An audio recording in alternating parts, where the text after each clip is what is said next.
Remember me in your memory. Just in case they deliver me to my enemy, I mean literally get rid of me criminally. Considering I'm really the epitome of what they pretend to be, another case of mistaken identity. Penalty. Physically and mentally, they're not in my vicinity. Are you kidding me? Seriously, the frequency you're sending me is giving me infinity energy capabilities. Originally, my validity officially is written in calligraphy. Humility is my remedy. Eventually, the delivery of stability will be your ability. Everything's done on purpose. Nothing they did to me was done accidentally. It was done willingly. Of course, it spread into more lies, waking up his baby mother's mean perfect asses, causing them to do a double swan wing cartwheel, triple dipple mongoose, quadruple double triple no diddy nipple tramp stamp stank foot flip off the diving board, right on top of the pile of the people trying to dry hump. Quiet, gross.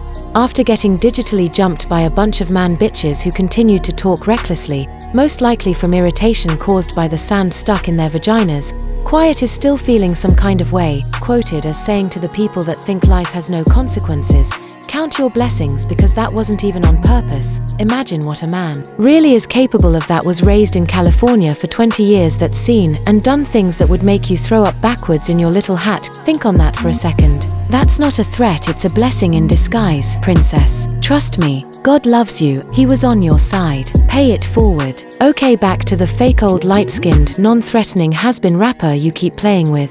For the record, Quiet doesn't pretend to be innocent. Truly understanding you're in a life movie and you co-star in other people's real life movies through a lens that captures your life along with whoever else is present to your life's camera at that moment. The only way to view these movies is through a video player called Memories. It starts with knowing the following: people, places, and things. What you feel, see, smell, taste, and hear, even though this is in a sense, but you can also include random thoughts. Usually one of those senses make you think, but on a rare occasion, someone, someplace, or something will pop in your head from nowhere. Any of your senses will bring you right back to wherever you want. Whatever year, it doesn't matter. People, places, and things. There's a big difference between making and feeling memories. People, maybe you and your partner broke up. You know that feeling. You've had that feeling, or your dad passes away. Places, you moved out of your apartment and then, you moved into another one. And once you moved into the other one, you start having memories about the last one. You graduated from high school or you went to Six Flags. Things, you lose your favorite sweater or your favorite hat gets stolen. What do all these have in common? They're all absent from you. All you have left are your memories. If you notice, you don't feel memories when you're making them. It's only once you accepted that they're gone. That's when they started transcoding. That's when the memories start transcoding. Absence and presence. Something's absent from you, you start appreciating. If it's always present, it's always there. Would you rather you knock on somebody's door every day, they're gonna be like, "Oh, it's you." Or would you rather be like, you come once a year and knock on the door, "Oh, it's you." You know what I'm saying? People start to like freedom. You just don't start appreciating until it's taken away. The moment you realize that you're making memories, you're making a memory. Once you know and you're in the middle of it, that's the moment you become a true creator. Really realizing that everything that you do in your life's camera is being recorded with or without co-stars. It's like making yourself aware that you're in a dream. But in this case, the dream hasn't even started. Now, once you realize you're in a memory's past, you can shape it. Knowing this will make you move a lot different. Let's go back to when I was 11. Black football coach was molesting kids and he tried to molest me, so I stabbed him. Sometimes we get so fed up that we're consumed with so much rage and vengeance that we end up destroying ourselves, like I almost did. But instead, I took the same pain that was gained through what some people call trauma, but I pronounce it school, and I turned it into spinach so my past and my present could walk right past death, which created a whole new timeline with a version of myself that had a higher awareness of life. Even though my soul was so tired and thought it was time for us to go, my vibration was way too strong to go anywhere because I had unfinished business. I couldn't say anything then because they had control and they turned my voice down. So the people that were passing me by, they couldn't hear what was happening to me. And my family, who also were unaware that people were getting taken from us and they weren't just dying. Even the people closest to me, they couldn't read my body language. I had to be quiet before and come up with some type of plan, but for a decade and a half now, I've been giving you obvious hints, along with leaving messages in my music since 2007, at least to prove to everyone that what I'm about to say next was true, just by being this patient. So please, accept my apology in advance because I'm about to be very loud, metaphorically speaking. And at first, it's going to sound unbelievable, literally, because it's something that you've never heard said before. You've never heard words put in this order to form sentences saying things that your ears have never experienced. You're going to assume that I'm doing this for attention, or for money, or pity, or out of boredom, for clout, or it's my mental health, or drugs, or a political or religious reason, self-serving purposes, or just for no reason at all. It's your attention. And when I get it, then I can lower my voice and hear yours, your questions, your opinions, your answers. All right, here we go. Try not to cover your ears. My mom was purposely raped and impregnated to give birth to a white and black baby to carry out a plan that a hate group, or should I say hates everybody group, was founded in New Hampshire in the midst of the reverse freedom rides, and has been operating and flying under the radar for at least 62 years. Now I realize I wasn't only the victim, but I was the villain and the hero. To an angel, take your life and change you. I'm not trying to rearrange you.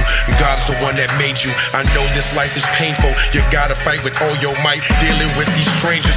Life is full of cages. This book is full of pages, and this game is full of stages.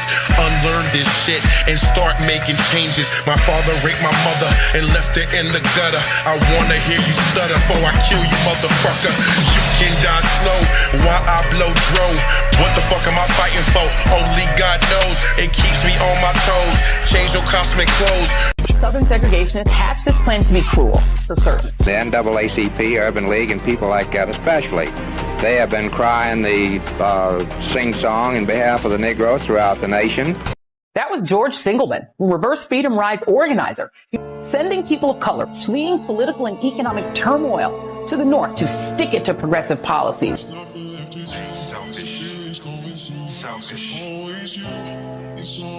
Baker Williams was born in New Orleans, Louisiana. She participated in the Civil Rights Movement from 1958 to 1962 and was instrumental in integrating the city. In 1962, at age 19, because of her affiliation with the Civil Rights Movement, she was taken by two white supremacists and placed on a freedom train from New Orleans to Nashua, New Hampshire. My husband was part of the Civil Rights Movement. So was I. My husband was kind of like a militant, so he was kind of target. And so one time the police came to the house, and we thought it was the police, but it was really a white supremacist. And I was pregnant with my fourth child, and they pulled him out of the house, and they took him to jail. And then when he came out of jail, he had a cardboard that says, "Nigger, stay in your place." And he ended up in Manchester at the Army base. The Northern Liberals and the NAACP, Urban League, and people like that especially, they have been crying the sing-song in behalf of the Negroes throughout the nation. And of course, now when it comes time for them to put up or shut up, they have shut up. Change is often met with resistance, which is why the next year, white segregationists concocted a viciously racist plan, offering black people one-way tickets to the North or to the West with the promise of a better life. These bus trips were dubbed reverse freedom rides.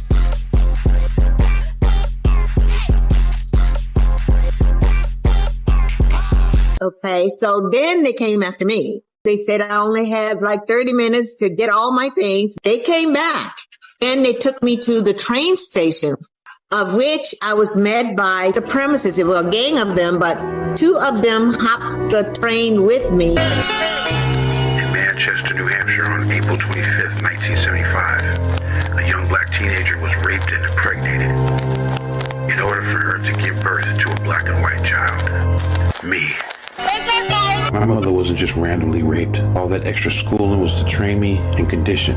They were having girls raped and the kids programmed from 2 years old to 14, just like I was, just so we could fit into their agenda. But when I was 14 and I refused to write and create songs with all that weird shit, that's when my closest family and loved ones started dying under suspicious circumstances. Sounds nuts, but where's the lie? Now, that's me on the left, and that's my brother Daniel on the right. Thing is, we're days apart, same age. But my mom got raped on the East Coast and his on the West. Our dad had to have raped them both within days, if not the same day. When I finally called to tell him that I was his brother, conveniently, he died just days before. Heart complications. My ass. Something just doesn't add up. This happened with my sister Solange right before I met her. She died. And then a year after that, my mom died. This is fucking nuts, but I guess I'm just tripping.